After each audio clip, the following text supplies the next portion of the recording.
Hi, I'm Steve Adubato. This is One-on-One. You know, this is a segment that is valuable no matter where you're watching us, but particularly down at the Jersey Shore. The question is, if we're going to rebuild after Hurricane Sandy, how should we rebuild? The gentleman you're about to see on camera thinks about that a lot, talks about it and teaches about it and helps others.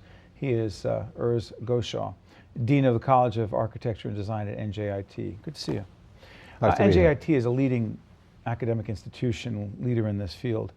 A couple of initiatives, several initiatives that you're involved in at NJIT that help deal with this question. What are they? Well, I think there's one close at hand, and I think it's very important that our students, or in fact students from all over the country, have an opportunity to see what can happen in such a storm. But just to go sightsee doesn't do much good. Right. So during spring break, we're offering them an opportunity to do something other than getting inebriated. Is that the Build Jersey Strong initiative? This is an initiative to have an alternative spring break. So instead of imbibing too much somewhere in the sun and coming back and claiming that you had a wonderful time regardless of whether or not you did, we're saying, why don't you come with us, go to the shore and do something positive. You can clean up, you can do assessments, you can paint, you can build porches.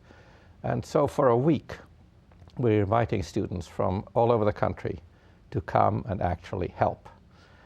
The second aspect of that... Well, we'll stay on this. These are students who are studying architecture. These design. are students, any students. We'll take any students from any college or any university. But didn't NJIT do some of this after Hurricane Katrina as well? After Katrina, we had 125 students of our students that went down there. And we've been working with Tulane to try and find solutions for it here. Right. And they are going to send a contingent up here to return the favor. Our students learned a great deal there, and I expect they will learn a great deal on this occasion.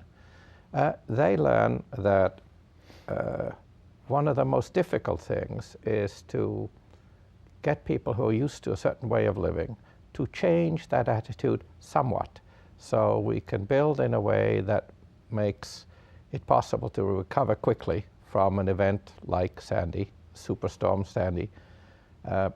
It is very likely that we will get more of these events more often.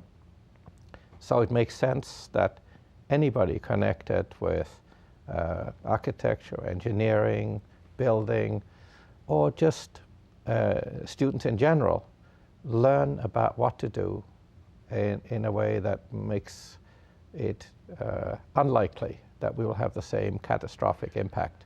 Be more specific. What do we need to do? Well, we had about 350,000 houses damaged or destroyed. To put it in perspective, during Katrina, it was 275,000. So it had less of an impact. We all remember Katrina. And I think here it's very much more distributed. Everybody's seen it on TV, but they haven't actually been there on the ground and seen the devastation and what it does to people's lives. There's also the wrong perception that only the wealthy live on the shore. There are many communities with poor people. There are many communities with people who really have no other choice. They want to go back to where they grew up, where they lived all their lives, and they have every right to do so. But what do we, let's be more specific in this sense. If we are to rebuild, how do we do it? And I know there are a whole range of possibilities as to how we do it, but is one of the things we're trying to teach here is that you have to build the first floor higher? Or is that too simplistic? That is a bit simplistic. It is. And I think we are trying to figure out how you build in the future, which gets me to another initiative. Sure. So I think the spring break one is an important one because you can participate and make a difference. The second initiative is that we have one of the largest schools of architecture in the country, and about 450 students are working right now on different solutions to the problems of how do you build municipal buildings. Obviously, a municipal building during a catastrophic event becomes the place where everyone congregates safely. What's that so how do initiative you do that? called? I beg your pardon? What's that initiative called? We're just developing prototypes, and we are trying to come up with prototypes for different typologies. So you have municipal buildings, you have commercial buildings, you have housing, you have schools, and so on. And for each of these types of buildings, we're trying to come up with solutions that try and mitigate the effects of high winds, water, and so on. And clearly we can do much better than we have done. And one of the difficulties, obviously, is to convince people who are used to a certain way of living or building that there is a better way. So that leads to the third piece of this initiative. And the third piece is that we want to have a Center for Resilient Design. A Center for Resilient Design. Correct. What does that do? That will be a clearinghouse for information, the most up-to-date information of what you actually do to make a community less susceptible to these kinds of events. So if you're let's say, Steve, you're a contractor. A contractor, or you're the mayor of a city, or you are somebody affected by this, or potentially affected by it, where do you turn now? Where do you find out what are the options? So it's for how to build, how to plan, how to do things in a way that is going to have less impact. And so we are trying to provide a place where people can turn to and find out what are their options. And then the political process will decide which of these options they choose. We do not get involved with that, so we're totally neutral. And it's one of these wonderful occasions where, as a state university, we can use the expertise we have and make that be a benefit to everybody. That's an important role for an academic institution to provide independent, objective, researched information. Yes. In such a highly charged situation like this, isn't it? Yes. I think many people are suspicious. And as a university, we are neither Republican nor Democrat. You have no horse in this race. We have nothing to gain by one solution over another. But we do have the ability to provide neutral information, and then the communities can decide to do with it as they please, and we will also help them. We have worked with many of these communities in the past.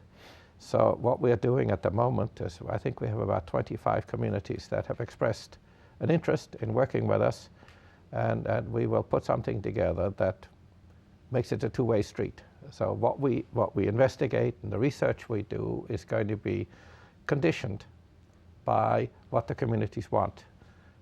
And I think as a repository of the best solutions, best practices, it should help everybody. You know what's so interesting is that people often see academic institutions, they'll use the term, a very hackneyed, overused term, ivory tower.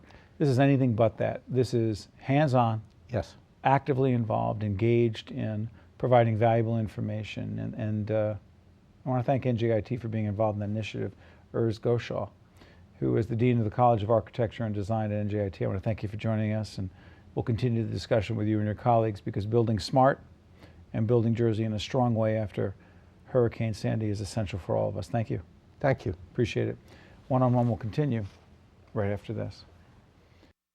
One-on-One with Steve Adubato has been a production of the Caucus Educational Corporation, celebrating 25 years of broadcast excellence. Funding for this edition of One-on-One with Steve Adubato has been provided by the New Jersey Education Association, working for great public schools for every child. Investors Bank. PSE&G, committed to improving New Jersey's economy and strengthening its communities. New Jersey Manufacturers Insurance Group, auto insurance, homeowners insurance, and banking under the principle of stewardship. The law firm of Gibbons P.C. Health First New Jersey.